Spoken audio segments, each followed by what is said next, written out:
hadaraa waaqayyo sheer godhaatii waliin geessisa. Obboleettii kanarra waan taga'e akka unuurra hin geenyeef hadaraa keessan sheer walii godha. Waan obboleettiin kun jettu mee afaan Amaariffaatiin dhaggeeffadhaatii booda irratti immoo wanta isheerra gahe warri afaan kanan dhageenye immoo ifa isinii godha jechuudha. Hadaraa sheer walii gochuu akka hin daganne obboleewwan kiyya dhugaa waaqayyo hadaraa isiniin jechuu barbaadaan. ሰላማችሁን ያብዛልን እና ይሄንን ቪዲዮ ለብዙዎች ሰው ሼር አድርጉ፣ ኮፒ ሊንክ አድርጉ፣ ዲዩት አድርጉ ማለት ነው። ከዚህ በፊት የመድኃኒቱን ነገር አወራለሁ ብዬ ብዙ ጊዜ አስባለሁ፣ ግን ብዙ ነገር ያወራለሁ የመድኃኒት ምናምን ካወራሽ ምናምን እየተባልኩኝ ነበረ። እኔም ወይም የመጨረሻ ቪዲዮ ሊሆን ይችላል አንድ ነገር ንገራችሁ። በእነሱ በኩል ሰውን ቪዲዮ ሊሰራ ላልሰራ ይችላል ማለት ነው። እኔ መድኃኒቱ በመጣ በሶስተኛ ቀን ራስን የሳትኩት ማለት ነው። የሆነች ልጅ ጎድኛ መድኃኒት ስታምጣ ከዛ ተጣለ መድኃኒቱ ማለት ነው። እነሱ የሚያወሩት መድኃኒቱ የምንድን ነው? የኮላሊት ነው፣ የልብ ድካም ነው፣ የጮጋራ ነው፣ የኪንታሮት መድኃኒት ነው፣ ይሄ የብኩር ምናምን እያሉ ነው የሚያመጡት፣ ግን ውሸት ነው። እሱን መድኃኒት ከዋጥሽ ወይም ከዋጥክ አንደኛ ከቤተሰብ ጋር ሰላሙን አይሰጥም። ከቤተሰብ ጋር ቤተሰብ የተባለ ማንኛውም ቤተሰብም ትጣላለህ፣ ትለያለህ ማለት ነው። ሁለተኛ ትዳራችሁን ነው የሚያፈርሱት ማለት ነው። ሶስተኛ የወለዳችሁት ልጆች ቢኖር ማለት ነው ልጄ የኔ አይደለም እስከምትሉ ድረስ ነው የሚያስኬዳችሁ ማለት ነው። ምክንያቱም ይሄ መድኃኒት እናንተ ወዳችሁ ሳይሆን መድኃኒቱን ስለዋጣችሁ ስለተጠቀማችሁ መድኃኒት ምን ያደርጋል? ያደነዝዛል ማለት ነው። መድኃኒቱ የሚያደነዝዘው ለምንድን ነው? የነሱ ወሬ ብቻ እነሱ በሚያወሩት ወሬ በሚያወሩት ትዕዛዝ ብቻ እንድትሄዱ ነው የሚያደርጉት ያ መድኃኒት ማለት ነው። በየቀኑ አንዳንድ በምትውጡበት ጊዜ የነሱን ምክር እየሰማችሁ እነሱ አድርጎ የሚሉትን ብቻ ነው የምታደርጉት። ይህ ሶስተኛ በቪዲዮ ነው የሚታወሩት ወንዶቹን ማለት ነው። በቪዲዮ እያንዳንድ ከመቶ ሰማንያ ምናምን የሚወስ የሆነ ዙም አፕሊኬሽን ታወርዳላችሁ፣ በእሱ ታወራላችሁ። እሱን ስጨርሱ ደግሞ የሆነ ዋትስአፕ ላይ ግሩፕ አስሮ ነው በቪዲዮ የሚደውላችሁ። እዛኛ የሌት ላይ ማውን ስሜት ውስጥ ገብታችሁ ነው የሚታወሩት ማለት ነው። እግዚአብሔር ምስክሬ ነው። እሱ እንደገና ደግሞ ከዛ ስራ ከምትወጡ የፈለጋችሁት ነገር ብታጡ ነው የሚሻላችሁ እዛኛ ማለት ነው። ምክንያቱም መድኃኒት ለዋጣችሁ ስለደነዘዛችሁ ማለት ነው። ይሄን መድኃኒት ይባካችሁ ማንም ሰው እንዳይዋጥ እና ይሄንን ቪዲዮ ለብዙዎች አድርሱ። ይሄንን ቪዲዮ አይቶ ብዙ ነገር ላወሩብኝ ይችላል፣ ብዙ ነገር የፈለገ ነገር ያወራ፣ ችግር ነው። እኔ ለደረሰ እናንተ ላይ አይድረስባችሁ።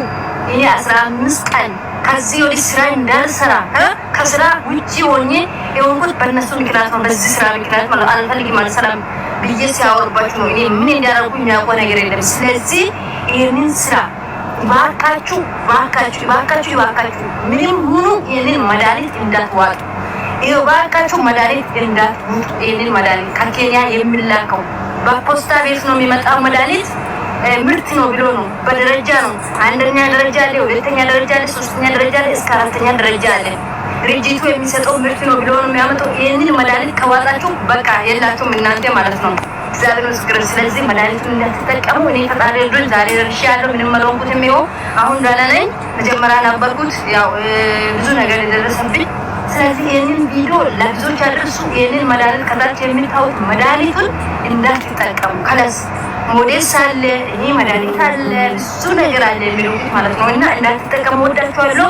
ባላችሁበት በጸሎት አስቡልኝ ማለት ነው። እና ወዳችኋለሁ ልጆቼ፣ ቻው ብያችሁ Egaa jechuudha akkuma obboleettii kanarraa afaan ishiirraa dhaggeeffattan qoricha kana fuutee itti fayyadamte jechuudha.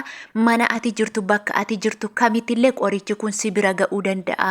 Namoonni dhukkuba adda addaa dhukkuba kamillee kan jedhan kan akka cungaarraa kan akka kalee dhukkuboota adda addaa warri qabdan dhukkuba kanarraa bilisa ta'uuf yookiin immoo fayyuudhaa fi warri barbaadan bakka barbaadan mana jirtan hundumatti qorichi kun isiniif dhufa Keeniyaarraa jedhameetiin jechuudha.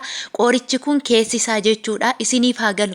Qorichi kun maal inni illumineetii isa jedha yookiin immoo 666 jedha maqaa Yesuusiin haa wagga'amu malee inni kun jechuudha namoota sheer ta'aa jira jechuudha. Qoricha kana dhukkuba akka kanaarraa fayyitoo yeroo jedhan mana faarmaasiirraa kan hafe qoricha mootummaa isaa ta'uu gillii isaa ta'uu ofii keessan mana yaalaa dhaqxanii bitattan irraa kan hafe dhukkuba kanarraa fayyita jedhamee nama qoricha keessaa manatti hojjedhee isinitti gurgura kan jedhu kan akka kintaarotii irraa dhukkuba asmii irraa dhukkuba adda addaa irraa hin fayyita warra jedhanii qoricha manatti dalaganii ka'anii waan barbaadan irratti godhanii ka'anii akka isin deebitanii har'aa bulirree qoricha sana irraa bittan akkasumallee immoo namoonni qoricha kana fudhatan dhukkuba sanaaf fayyadamu yookiin dhukkuba sana irraa fayyu osoo hin taane dhukkuba biraaf saaxilamaa jiru.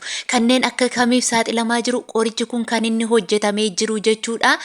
Namoota maatii keessanirraa akka adda baatan ilmoo keessan deessanii kaatanii ilmoo keessan wajjiniin illee akka wal nyaattan akka gaa'ela keessan yookiin immoo jireenya keessan diigdan jireenya keessanirraa adda baatanii akka hojii biyya lafaa wantoota adda addaa hojii hojjettan yaani hojii biyya lafaa beektu miti hojii sagaagalummaa warreen akkasii akka isin hojjettaniifi kan qorichi kun hojjetameeru jechuudha. 66 hojii seexanaan hojjetame hafuura hamaatiin kan hojjetame jechuudha. Nama kamirratti illee adaraa keessan sheer godhaati namni kamillee qoricha kana bittanii akka hin fayyadamne qoricha biftisaa ishee kana qofa taate osoo hin taane bifoota adda addaatiin asirratti maal jechaa jiru jechuudha. Moodesii mataasaallee moodesii illee jechuudha. Moodesiin illee ni jira waanumti nu biraa dhibeeru takkatillee hin jiru jedhanii namoonni amma fakkeenya example jechuudha.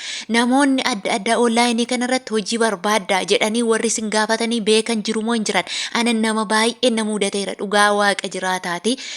Hojii barbaaddaa obboleetti online irra mana kee teessee hojii akka barbaaddetti makiinaatu si shallamama mana ati feetetu si shallamama hojii nuti hojjennutti dabalame hojii jijjiirama guddaa argattu hojii mana keessa qabbana keessa teessee hojjettudha jedhaniitiin warreen nama abaabbalantu jira jechuudha. Garuu gaafa itti galte gaafa ati wanta kanatti galte ishii jettee dhugumadha hojii online irra taa'ee hojii mana namaatti rakkachuu kiyyarra jettee wanta kanatti giruuppii waasappii galisiin jedhu wanta kanatti hin galiin adara waaqayyo adara rabbi siniin jedha.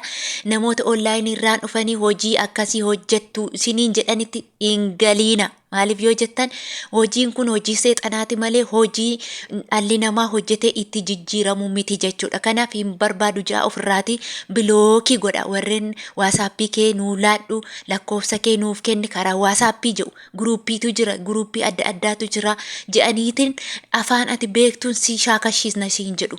Afaan ati beektuun siin jedhu garuu gaafa ati itti galte sana immoo karaa keessaa baatu hin qabdu jechuudha.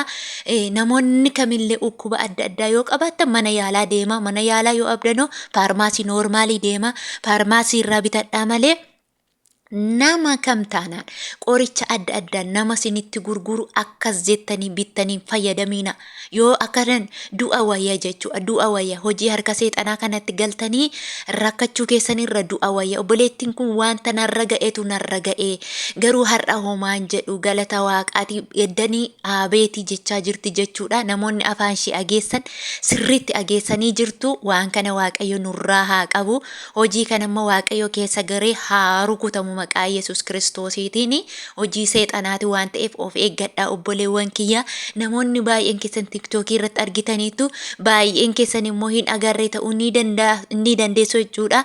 Nama wanta tokko dhukkuba akkasii siniin jedhetti akkas jettanii ittiin siqina. Nama lakkoofsa kee nuu kenni si barbaanne irra hojii si argine irra jedhan akkas jettanii bilbila keessan ittiin kennina. Waaqayyo ni manaa nu baase waaqayyo deebisee maatii keenyatti nagaan nu galchuu biyya ormaa teessanii saantiba harka keessan irraa qarshii waan qabdaniif dhukkuba kanarraa nan fayya'ani kalee natti fakkaata as koona dhukkuba akkas na godha jettanii nam tokkorraa qoricha bittanii hin fayyadaminaa isiniin jechuun barbaada.